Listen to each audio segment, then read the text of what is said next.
IIM UPSC tuitions only in Tirumala IAS institute Chaitanyapuri. Call చేసి ఇప్పుడే join అవ్వండి. సంక్షేమం కాదు అభివృద్ధి ముఖ్యం. ఏపీలో పథకాల అమలుపై చంద్రబాబు ఆసక్తికర వ్యాఖ్యలు చేశారు. సూపర్ 6 హామీలతో అధికారంలోకి వచ్చిన చంద్రబాబు ప్రభుత్వం అధికారంలోకి రాగానే సామాజిక పెన్షన్లను 4,000కు పెంచడంతో పాటు అన్నా క్యాంటీన్లో ఉచిత గ్యాస్ సిలిండర్ హామీలు ఒక్కొక్కటిగా అమలు చేశారు. అయితే సూపర్ 6 హామీలలో మిగిలినవి తల్లికి వందనం, అన్నదాత సుఖీభవ అమలు చేయలేదు. దానికి కారణం ఆ పథకాలకి ప్రభుత్వం దగ్గర డబ్బులు లేకపోవడమే. ఇదే విషయాన్ని గణాంకాలతో ప్రజలకు అర్థమయ్యేలా చంద్రబాబు చెప్పారు.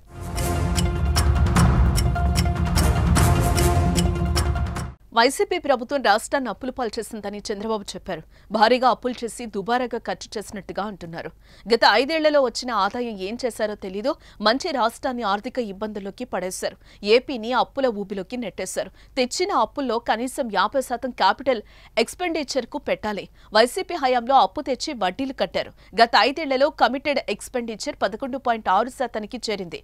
State own revenue growth rate పడిపోతూ వస్తోంది. అప్పు తీర్చలేని పరిస్థితికి తెచ్చారు. ఏపీని శ్రీలంక పరిస్థితికి గత వైసీపీ ప్రభుత్వం తీసుకొచ్చిందని సీఎం ఆరోపించారు.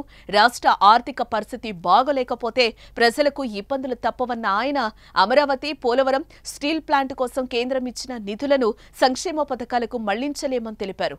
రాష్ట్ర ఆర్థిక పరిస్థితి సద్దుమణిగిన వెంటనే తల్లికి వందనం, అన్నదాత సుఖీభవ పథకాలు అమలు చేస్తామని చెప్పారు చంద్రబాబు.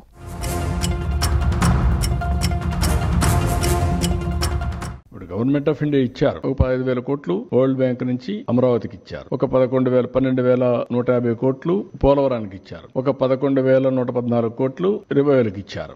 మేము ఈ వర్క్స్ అన్ని మీద పెట్టడానికి కొంత శాఖ కింద కొంత ఫండ్స్ ఇచ్చారు. కానీ ఆ డబ్బులు నేను వెల్ఫేర్ కి ఇవ్వలేకపోతున్నాను. కనీసం అక్కడ పెడితే రివైవ్ అయితే, డెవలప్మెంట్ అయితే నాకు ఆదాయం పెరుగుతుంది. ఆదాయం పెరిగితే ఇస్తాం. ఇంకొంచెం ఫ్లెక్సిబిలిటీ కోసం ఆలోచిస్తున్నాం. ఎక్కడ ఫ్లెక్సిబిలిటీ వస్తే అక్కడ అవసరమైతే బారో చేసినా సరే I want give my commitments. తల్లికి వందనం గానీ, లేకపోతే రైతులకు ఇవ్వాల్సిన రైతు భరోసా గానీ I want to give it. ఏది రైతు అయినా అవస్థపడాలి, గవర్నమెంట్ అయినా అవస్థపడాలి. నాకు ఫ్లెక్సిబిలిటీ ఉంటే నేను అవస్థ తీసుకోవడానికి సిద్ధంగా ఉన్నా. I will give it. ఆ ప్రయత్నంలోనే అనునిత్యం ఉన్నాం.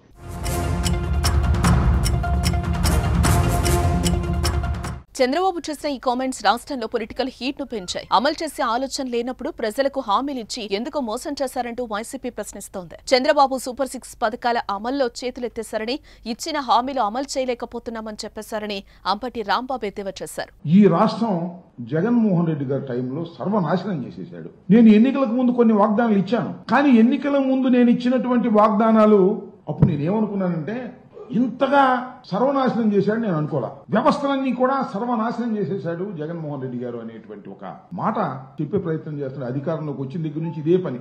అసలు మనం ఒప్పుకోకపోతే ఊరికిందట్లేడు. ప్రజలు ఒప్పుకోకపోతే మీరే బెటర్ అండి, జగన్మోహన్ రెడ్డి గారు సరిగ్గా పరిపాలన చేయలేదు, నాశనం చేశాడు, అందువల్ల మీరు కూడా ఇవాళ సరిగ్గా పరిపాలన చేయలేకపోతున్నారు అని ఒప్పుకునేదాకా చంద్రబాబు నాయుడు గారు ఒప్పుకునేదట్లేదు. ముందు నేను మనవి చేస్తున్నా, అయ్యా నారా చంద్రబాబు నాయుడు గారు, జగన్మోహన్ రెడ్డి గారు చాలా స్పష్టంగా చెప్పారు.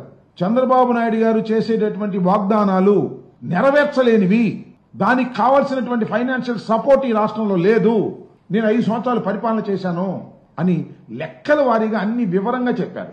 అయినా సరే నేను చేస్తాను అని చెప్పేసి చంద్రబాబు నాయుడు గారు ప్రజల్ని భ్రమింపచేశారు.